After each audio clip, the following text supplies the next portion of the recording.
Hi guys, ఇప్పుడే మన Dhanush act చేసిన కెప్టెన్ మిల్లర్ మూవీ చూడడం జరిగింది. ఆ మూవీ ఎలా ఉంది ఏంటి అన్నది మన రివ్యూలో డిస్కస్ చేద్దాం. So let's get started.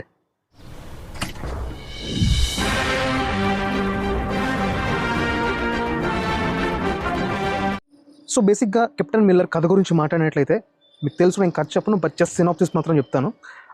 ఈ కథ 1947కి ముందు, అంటే మనకి ఇండిపెండెన్స్ డే రాకముందు జరుగుతుంది.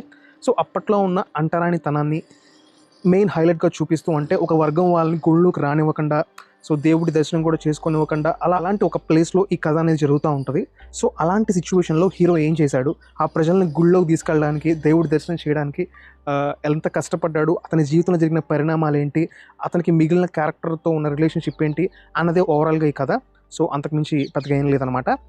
యాక్చువల్గా ఈ మూవీ డైరెక్ట్ చేసింది అరుణ్ మతేశ్వరన్. ఆయన ఇదివరకు మూవీస్ నాకు తెలియదు కానీ ఇరుది సిట్రు, అంటే తెలుగులో మన విక్టర్ వెంకటేష్ గారు యాక్ట్ చేసిన గురువు మూవీ ఉంది కదా, దానికి తమిళ వర్షన్లో డైలాగ్ రాసింది అనమాట.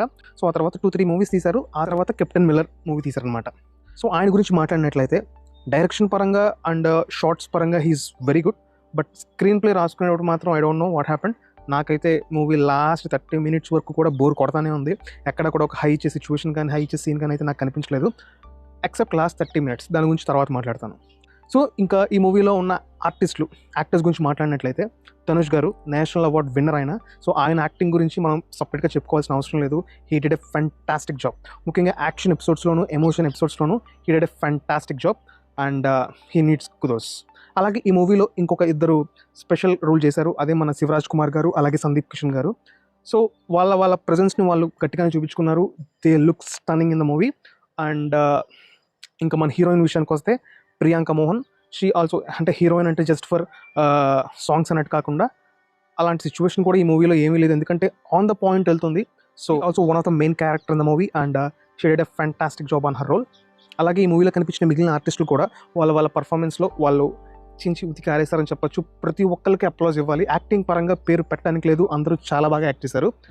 అండ్ ఈ మూవీ బ్యాక్గ్రౌండ్ మ్యూజిక్ విషయానికి వస్తే బ్యాక్గ్రౌండ్ మ్యూజిక్ అందించింది జీవి ప్రకాష్ గారు. చించి ఉతికి ఆరేశారు. ఆ సిచ్యువేషన్కి తగ్గట్టుగా ఎంత మ్యూజిక్ అవసరం అని తెచ్చుకుంటూ ఎలివేషన్ సీన్స్లో, అంటే ఉన్నవి తక్కువ, బట్ లాస్ట్ 30 minutes ఇందాక చెప్పాను కదా, last 30 minutes of this movie is fantastic. ఆ టైంలో ఆయనకి చాలా పని పడింది అండ్ ఆ పనిని ఆయన సూపర్గా చేశారు. Last 30 minutes of the movie నాకు బాగా నచ్చింది. మిగిలినంతా కూడా నాకు పెద్ద బోర్ కొట్టింది. సినిమా స్టార్ట్ అయిన దగ్గర నుంచి కూడా లాస్ట్ 30 minutes వరకు కూడా లిటరల్లీ ఎందుకు వచ్చాను రా బాబు ఈ సినిమాకని అనిపించింది. కానీ లాస్ట్ 30 minutes మాత్రం సూపర్గా ఉంది. మనకి ఒక సర్ప్రైజ్ కూడా ఉంటుంది.